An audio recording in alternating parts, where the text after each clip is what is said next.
Title Update 2 comes out, and all I keep hearing about is how Gemma's jacket makes every girl's boobs bigger. But as a wise man once said, why focus on busting a nut when you can bust a move? Yeah, baby, watch me break it down! The Title Update 2 video is finally here. I've been taking my time making this one because I wanted to make sure that my recency bias wasn't going to affect what I was going to say. As usual, I have some praise towards everything that's going on, as well as some criticisms, but overall, I am extremely impressed with the Title Update 2 so far. Let us start off with the most controversial topic of them all, which is the performance. Now, there have been some performance fixes aimed towards Wilds on PC this patch, with some of them being good, indicating that they are fixing the game in the right direction, but others have left me a little bit discontent, to say the least. I'm not gonna get too technical. I'm not a very technical guy, I'll be real with you. I'm not that smart. But any of the fixes that were aimed towards, upscaling and, putting different types of frame gen available on PC and on different graphic settings, I don't like that kind of stuff. I don't think developers should be relying on upscaling and frame gen to make their game look and play functionally. So these fixes aren't necessarily something that I'm a fan of, because it just means that the gaming industry is once again relying on tech that they probably shouldn't be. Now, talking a little bit more technical terms, one of the biggest problems with Wild's performance is how your CPU is basically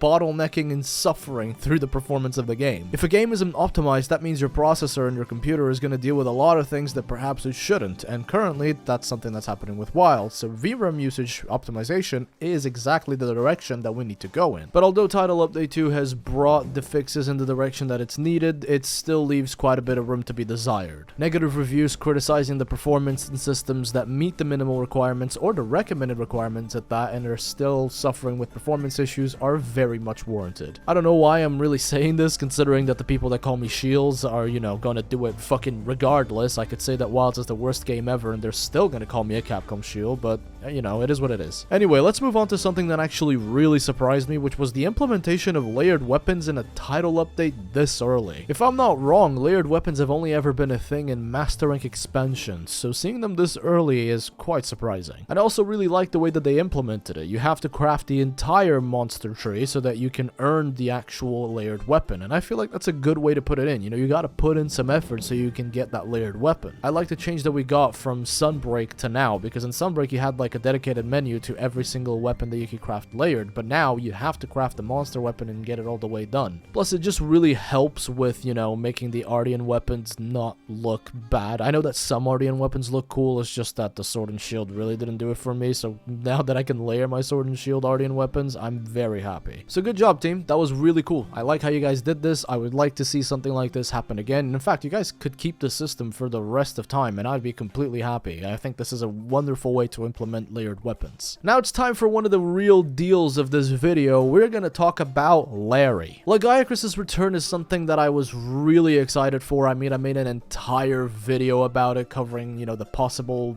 opportunities and problems that we could get with his return. I was pretty worried because, no underwater combat, and the underwater combat that we did have was like almost 15 years ago or something. Like it was Monster Hunter Tri. It's an old system. And although a lot of people didn't like it, I actually had a lot of fun with it because I have this hyper autistic side of my brain that just likes water and video games. In fact, scratch that. I've always been swimming ever since like I was a little kid. I just always like water and swimming and all that kind of jazz. It's weird. I know. You don't have to say that it's normal. I totally understand. Nonetheless, I had my concerns about his return. No underwater combat. How is he going to fare? Is it going to be like GU again, where it was a bit like Luster? But after giving it some time and hunting Lagiacrus a bunch of times, I'm happy to report that his return has washed away, pun intended, all of my concerns I had about this monster. I gave it a long time before I wanted to make this video because I wanted to make sure that it wasn't my recency bias speaking. I wanted to make sure that I actually enjoyed this fight, and I'm happy to say that this is one of my new favorite fights in this game, with Steve being the other one. On land, he's already pretty menacing. I mean, he's got kits to zone you out, he has projectiles, he has big hip checks, he has cool AoEs, he looks and feels amazing on land. And I know that I'm going to be in the minority here when I say this, but his underwater segment is just amazing. It's not the fully fledged underwater combat that we had 15 years ago in Tryon 3U, but it is its own thing and it feels like a neat little mini game and I love it. It's full of spectacle spectacle and wonder, and it showcases what Lagiacrus really is in essence. It's like a love letter to the fans. I really like this bit. I mean, god damn, just look at this cutscene.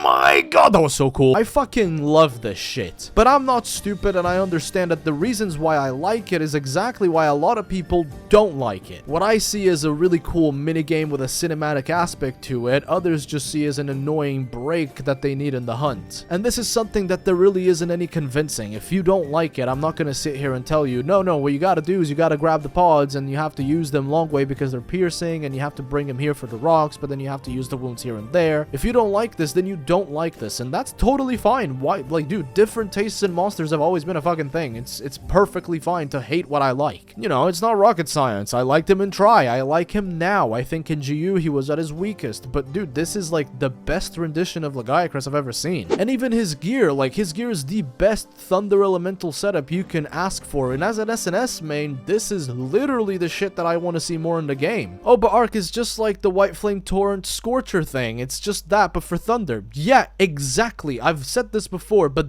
that was exactly what I wanted to see in the game. But with all that in mind, his return is not perfect, because I have two main problems with Lagiacrus at the moment. Number one, he's limited to the Scarlet Forest. It's not my favorite map. I would have liked to see him in other areas like the Ruins of Wyveria, and I would have liked to see more underwater areas in those maps. Like, imagine this, dude. You're hunting this dude in Wyveria, and then he finds this, like, hidden crevice that is some sort of big hall in an underwater castle or something. So that was my first problem. I don't really like the fact that monsters can be limited to one area unless they have a very specific part of the map, and I understand that the argument is exactly that the underwater segment is that specific part of the map. But I don't know, dude. I feel like it's just a waste of potential, you know? I would have liked to seen other areas in the Scarlet Forest have the underwater segment as well as other maps. And my second problem is that tempered spawns for both Lagiacrus and Steve, for that matter, are so fucking hard to obtain. I've been lucky in this sense, and even more so recently. I've gotten like 3 in total quests where 8-star 5-strength Lagiacrus has just showed up. But man, I've had friends and some of you guys who have been telling me that it's taken you forever to get them to spawn, and even online people have been quite vocal about that. The reality is that the issue here is not necessarily his spawn rate as much as it is the resting system. Now, it does have its pros and its cons, but that's like an entire video on its own, so I'll have to take my time to talk about that another time. Just want you to know that I know that this is a problem. I've been lucky again, but who knows when that luck's gonna run out. Truly, the only solution I see here is a revision of the resting system and potentially implementing something like the Guiding Lands lure system in Iceborne. I feel like that might be a better use of people's points. But like I said, we'll talk about it another time. I'll do a little video about it sometime soon. Moving on to Steve. Now, I was always aware of the fact that Steve is not people's big meal. I don't think that a lot of people like him, but again,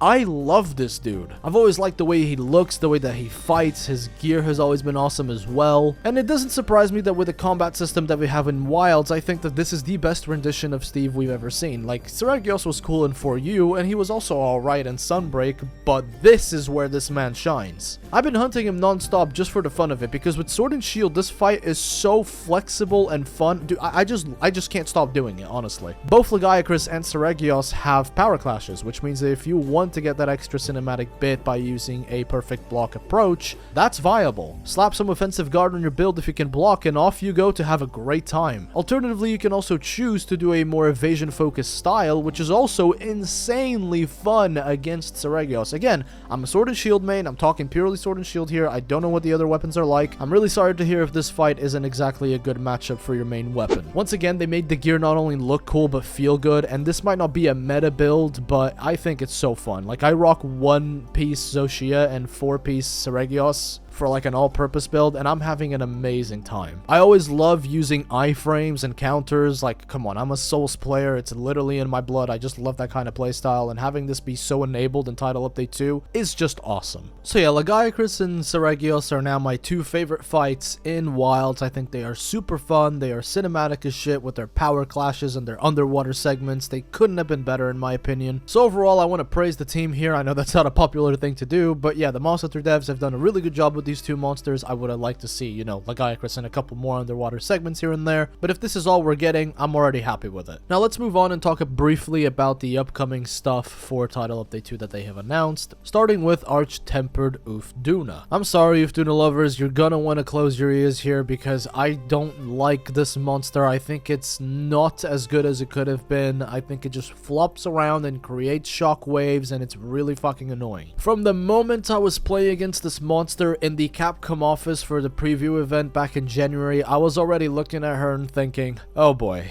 we are not going to get along at all. I don't think this guy lives up to the fellow Apexes, Ray Dao, you know, Jindahad, New Udra. They're all so cool, and then Uth Duna is just a big fat fish that flops around. Like, come on, Capcom, if all you needed was a big fat floppy thing to go around the Scarlet Forest, you could have just asked me to pull my trousers down. But that doesn't mean that I don't have hope for Arch-Tempered Uth Duna, because I think that they could potentially fix the fight by adding an underwater segment and making, you know, a little minigame. This monster is big, it looks beautiful underwater, I think it would be fun. Also, since Arch-Tempered monsters get, you know, new mechanics and new moves, I would like to see maybe instead of focusing on the big flop around and create splash waves, maybe make it do some, like, water beams or something. I mean, if this monster can create armor out of water, what else could it do with it? You know, that's the direction that I want to see Uth Duna be explored. I want to see it do crazy shit with the water that it gets. And I'm saying this very passionately because, like, none of the other Apexes can just go underwater, so having an underwater segment dedicated to this monster, and, you know, while we're at it, Mizutune as well, would be really cool. So although I'm not really hyped for it, and I don't think I'm going to get what I want, I just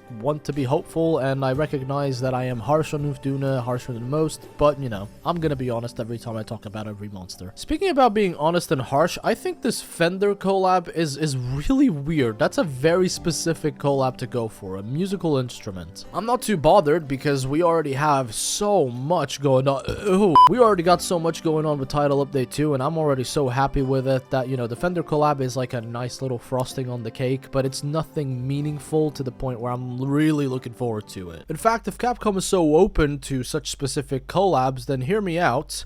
Monster Hunter and Bad Dragon. I've been talking about this with some friends, and I really think it could work. You know, if Kezu screams constantly and fucks with my ears, then I should have the right to turn it into a fleshlight and fuck it right back. Anyway, that's all I got to say on Title Update 2. I think it's a wonderful update. Lagiacrus and Seregios are my favorite new fights in Wilds. They are so fun, and their gear is cool. Everything about them is awesome. Layered weapons were implemented really well, and I'm just looking forward to the rest of the stuff that Title Update 2 is going to bring, even if I'm not as excited as I am about the things that are already in Title Update 2. And obviously we need to keep addressing performance. We need this game to be well optimized because this game is fun. Despite me disagreeing with some of the fundamental changes that they've done to the Monster Hunter formula in Wilds, I still think that overall this is a fantastic game full of fun. And I'll keep saying this over and over, I still think that, you know, when all the title updates are out and the Master Rank expansion is out and the title updates for that are out as well, Monster Hunter Wilds truly has the potential to be the best Monster Hunter game out there. Let me know in the comments how you guys feel about Title Update 2, if you like it, if you don't like it. I'm gonna have a pinned comment there for you. That's all I got for you today, and you know the drill. Stay safe,